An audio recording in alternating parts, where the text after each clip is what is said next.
All right, let's go back to U.S. politics with a guest who has gained considerable notoriety and over 1.3 million Twitter followers by speaking her mind without borders, except maybe on matters of walls and immigrations. Conservative commentator Ann Coulter joins us from New York City.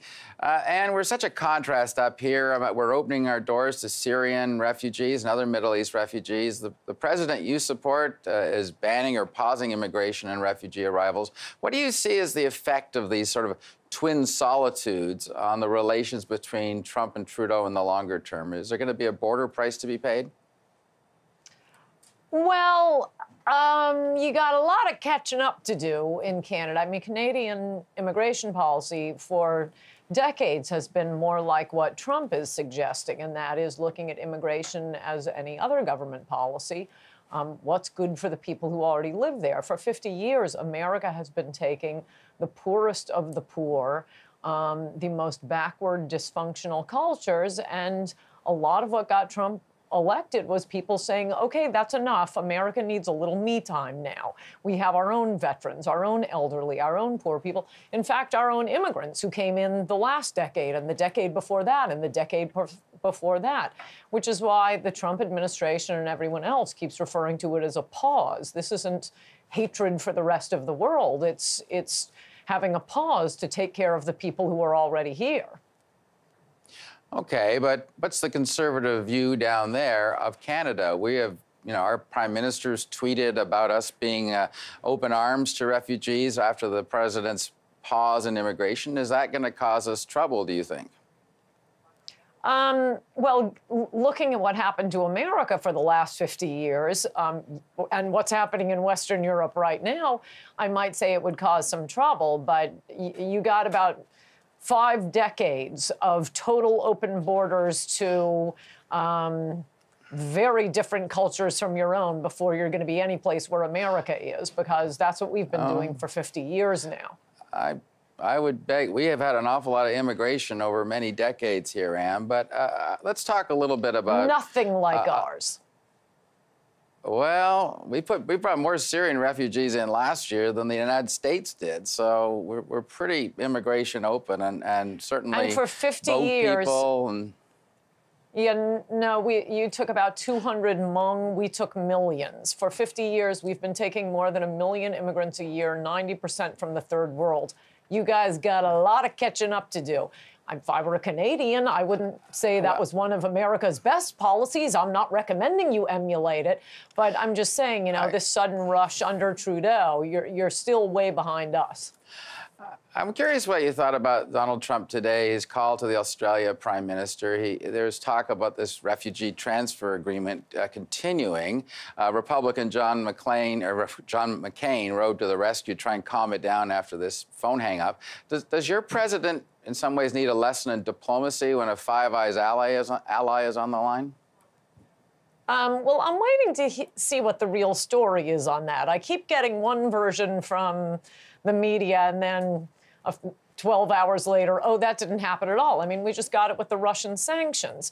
So I haven't seen confirmation, maybe it's coming across the transom now, from either the Australian Prime Minister or Trump, that there was any hanging up. But as for the policy being discussed, again, Australia takes these quote, refugees, i.e. people who want to come to a first world country and live off its taxpayers. Americans, a big part of the election was saying, no, we want to take care of our own. And we're not talking about people. I mean, as I wrote in my column this week, there are a lot of misnomers in this refugee business. Among them, the idea that we're taking in people who are fleeing the modern equivalent of the Holocaust. No, I mean, even in the New York Times examples of their most sympathetic cases, we had one an Iraqi with respiratory problems and diabetes who was returning from Iraq after fulfilling his duties as a provincial leader over there. They're not fleeing something. They're coming here because they get free health care, free food, free housing, which is fine. We're a generous nation. We've been more than generous, but we're about at the point of saying we gave at the office. Okay, but you're talking to Australia, a very strong ally of the United States, a member of the Five Eyes security umbrella, and yet your president hangs up on the guy because he wants to keep an agreement going. Isn't that diplomatically toxic? Well, for one thing, I'm not believing that he hung up yet. As I say, I suspect that is fake news. I love Australia. I love Canada. I love Britain. I still don't want to be taking more than 1,000 poor people whom we have no responsibility to. I mean, what this immigration scam always runs on is, well, for one thing, American and Canadians, big-heartedness, but particularly in America, we're supposed to treat foreigners as if they're American blacks. Well, no, we have a special relationship with African Americans in this country because of the legacy of slavery and Jim Crow. What did we do to the rest of the world? We don't owe them. And yet they show up with a lot of needs and a lot of grievances, and this has been going on a very long time. We just need a little break for a while. Otherwise, there's going to be no lifeboat to put people on.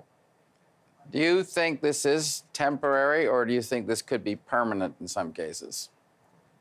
No, I think it's temporary, though my idea of temporary, what I would like it to be, maybe a little longer than yours.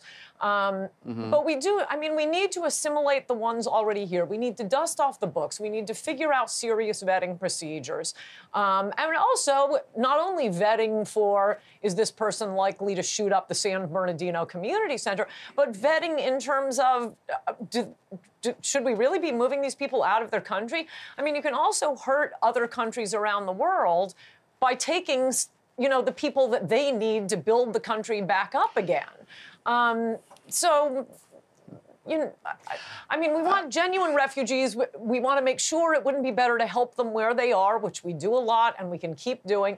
But when they insist on coming here and signing up for Social Security, when half of my party is out there saying we have to reform entitlements, i.e. raise the retirement age, cut benefits. No, how about raise American benefits and let us retire earlier and stop taking in the poor of the world?